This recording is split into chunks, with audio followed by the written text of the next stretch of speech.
What happens when you find a forgotten sourdough starter in the back of your fridge? Can 2 grams of neglected starter actually come back to life? And what's the first step in turning flour and water into beautiful sourdough bread? I'm Evie, and welcome to part one of my From Starter to Slice series. Over the next 3 episodes, I'm taking you through the complete sourdough bread making process. This video is part one, Starter Rescue. The next video will be part two, Mix and Shape Sourdough. And part three, I'll show you how I score and bake a sourdough loaf. Today we're starting with the foundation of all sourdough, the starter, and mine needs serious help. Let's see if we can bring it back to life. So I was organizing my fridge and found this. This is a starter that I started just a few weeks ago, but I haven't touched it in quite a while. Look at this. It's almost completely solidified. There's this thick, dense layer on the surface, and if you look closely, there's some whitish film here. This is called Kahm yeast.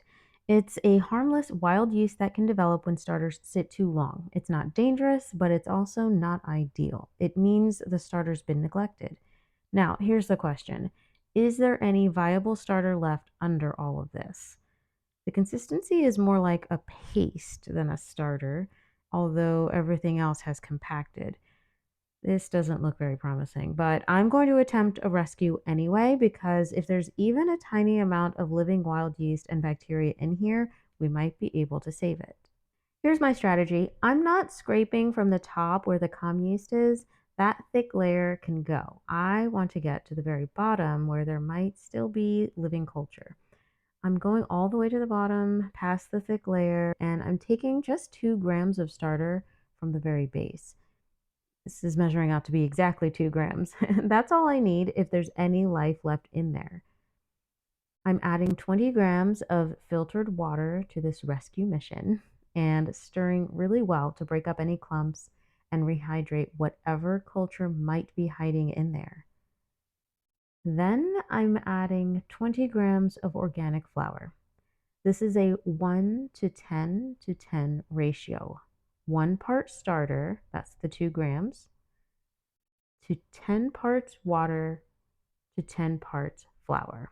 This aggressive feeding ratio gives any remaining yeast the best possible chance to wake up, multiply, and start feeding again. I'm mixing this until it's completely smooth, no lumps, but it still comes out to be a fairly thick pancake batter type consistency. I'll mark the starting level with an erasable marker.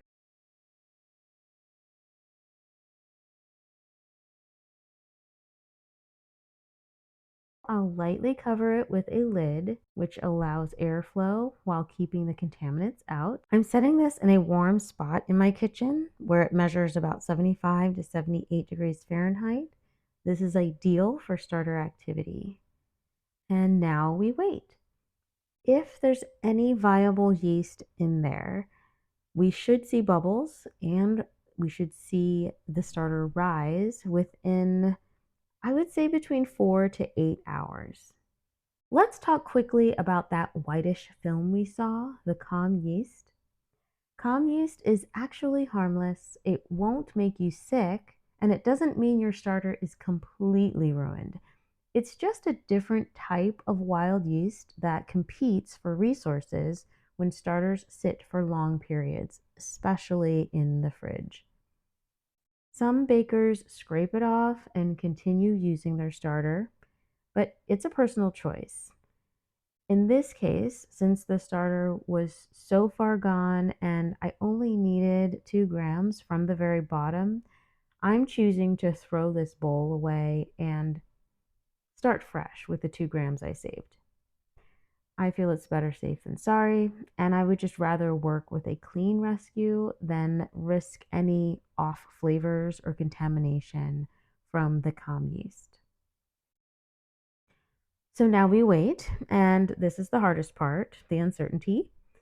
For the next few hours, the wild yeast, if it's still alive, will start eating the fresh flour and multiplying. We're looking for signs of life, bubbles, rise, that distinct sourdough smell. And if this works, we'll see the mixture double in size and become bubbly and active. If it doesn't work, it'll stay flat and show no activity. The question is, did enough viable yeast survive to bring this starter back to life?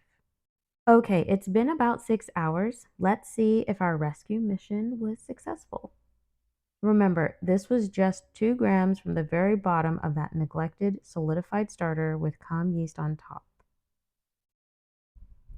Look at this. We have bubbles. It's risen. There was viable yeast in there after all. See all these bubbles forming throughout? That's active fermentation in action. The wild yeast survived. It's nearly doubled in size, which means the yeast is multiplying and feeding successfully. And although you can't smell it through the screen, it does have a very pleasant, mild yeasty smell to it. This little 2-gram rescue is alive and well. Now, it's not ready to bake bread with yet. It'll need consistent feedings, probably twice a day for the next few days to build up strength. But this starter has been resurrected. And I know I mentioned in a previous video that I still had not named this new starter that I created a few weeks ago. But I think after this experience, I'm going to call this one Phoenix because it has risen from what looked like certain death. So, welcome, Phoenix. And yeah, Phoenix will get you going strong here pretty soon. Now, please know that this won't necessarily be the outcome for everyone in this predicament. And you know what? That's okay. This is real sourdough baking. Not everything works out. Sometimes starters are beyond rescue, and that's a valuable lesson too. If Phoenix didn't appear bubbly after about 8 hours, I probably would have tried feeding it again using that same 1 to 10 to 10 ratio, and then give it another 8 hours to see if there might still be any viable yeast in there. Or alternatively, I could have just called it quits and completely started fresh from scratch. Either way, in my case, I have Gloria, which is my reliable starter that I've had for over a year and a half now. So I'm not completely out of options when it comes to sourdough baking. And that's actually a good reminder. If you maintain your starter regularly and keep it healthy, you won't end up in situations like this. Plus, whether you keep it hydrated in your fridge or dehydrated in an airtight container in your cabinet or on your counter, it's always a good idea to have a backup. If you like to see how I dehydrate and rehydrate my backup starters, let me know in the comments.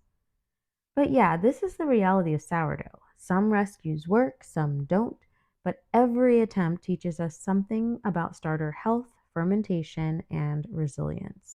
This starter rescue reminds me of that verse in 2 Corinthians chapter 4, verses 16 through 17, where it says, "Therefore we do not lose heart. Though outwardly we are wasting away, yet inwardly we are being renewed day by day."